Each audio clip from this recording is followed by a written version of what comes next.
दागा ने मेरी बहन की गर्दन पर छुरी रखकर मुझसे अदालत में झूठ बुलवाया। अब दागा ने अपनी बर्बादी की तारीख मुकर्रर कर ली। जिस दिन मैं जेल से बाहर निकलूंगा उस दिन होगा दागा का सर्वनाश। लेकिन दोस्त कुछ भी कहो, करण के साथ बड़ा अन्याय हुआ है। नहीं बोलू, मुझे अपने किए पे कोई गिला नहीं। करण के पिता की मौत गुजरा हुआ कल था और मेरी भारती की जिंदगी आने वाला कल है। और फिर उस दिन अगर एयरपोर्ट पर करण ने मुझे एक मौका दिया होता तो आज मेरी जगह पर धर्मेश अग्निहोत्री इन सलाखों के पीछे खड़ा हुआ होता। जो कुछ भी हुआ उसका जिम्मेदार सिर्फ करण है।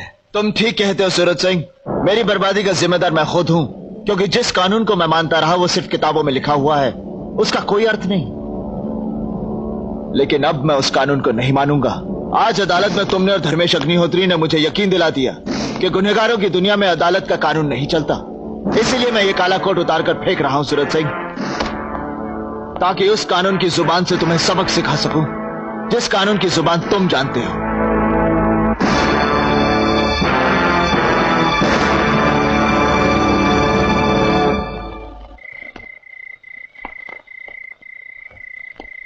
जस्टिस धर्मेश अग्निहोत्री। करण, इतनी रात गए, तुम यहां क्या कर रहे हो? जिसका बाप कत्ल कर दिया गया हो उसे सिर्फ अपनी मां का सिंदूर नोचने वालों की तलाश होती है। मैं समझा नहीं, तुम कहना क्या चाहते हो?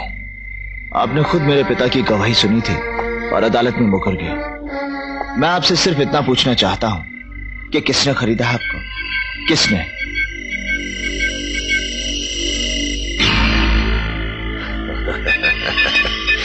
गवाहों के बिना पर अदालत में मैंने फैसला तुम्हारे खिलाफ दे दिया, तो तुम समझ बैठे कि मैं भी मंत्री के साथ मिला हूं। एक बात तुम भूल रहे हो करण, कानून कभी खरीदा नहीं जा सकता।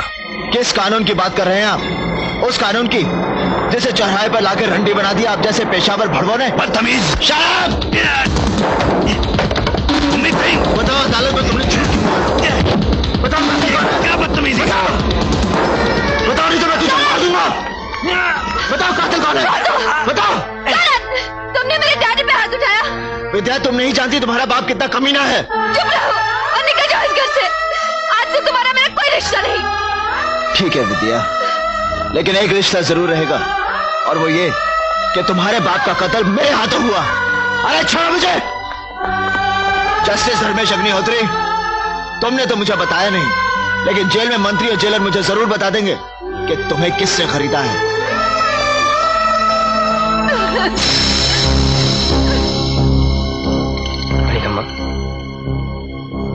उम्मीद सिंह,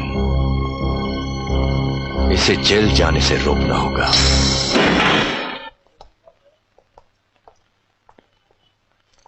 चल बेटा, तू रिहा हो गया। जस्टिस धर्मेश अग्निहोत्री खुद घर आके तेरी जमानत के कागजात दे गए। जज साहब सचमुच एक देवता है।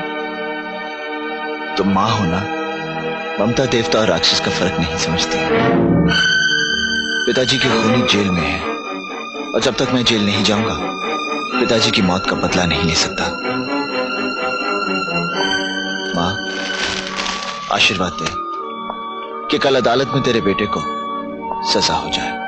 मेरा तो भरोसा ही टूट गया। जिस शख्स से मैंने प्यार किया उसने मेरे डैडी पर हाथ उठाया।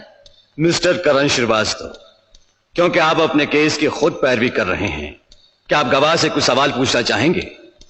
No question your honour. आप जा सकती हैं। यह केस निहायत ही साफ और सुथरा है योर ऑनर, और इसमें किसी सवाल और जवाब की गुंजाइश भी नहीं है।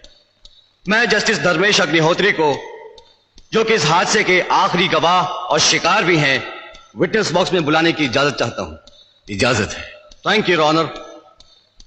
योर ऑनर, इस केस के मुतल्लिक सवाल पूछे जाने से पहले मैं आपसे दरख्वास्त करूंगा कि मैं अदालत में कुछ बोल सकूं।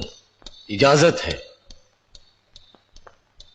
मैं जानता हूं कि इस केस में मुल्जिम करण श्रीवास्तव को 100% सजा हो जाएगी। मैं यह भी जानता हूं कि सजा याफ्ता होने के बाद इस बेचारे की वकालत करने की लाइसेंस छीन जाएगी, जो मैं हरगिज हरगिज नहीं चाहता। योर ऑनर, करण श्रीवास्तव के उज्जवल भविष्य को ध्यान में रखते हुए मैं ये केस वापस लेता हूं। योर ऑनर, केस वापस लेके जज साहब ने अपना मकसद तो बयान कर दिया, पर उस हादसे के पीछे मेरे मकसद को समझने की कोशिश नहीं की। अगर अदालत इजाजत दे तो मैं कानून के सामने अपने मकसद का इजहार करूं। इजाजत है। जज साहब, आप अपना केस तो वापस ले ही रहे हैं, तो एक बात सच बताने में क्या हर्ज है? मैं आपके घर रात 11 बजे आया था। सही है। तोड़फोड़ की, कानून को मैंने गालियां दी और आपको ऊंच नीच कहा। बिल्कुल सही है। और जब आप पर हाथ उठाने के लिए मैंने अपना हाथ उठाया तो ऐन वक्त पर पुलिस पहुंच गई। ये भी सही है। योर ऑनर, अगर ऐन वक्त पर पुलिस नहीं पहुंचती तो मेरा यह हाथ जज साहब के मुंह पर यूं पड़ता।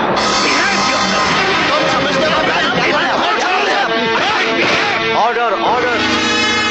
मिस्टर करण श्रीवास्तव को कानून अपने हाथों में लेने और बाइज्जत जज पर हाथ उठाने के जुर्म में यह अदालत 6 महीने कैद बामुशक्कत की सजा देती है।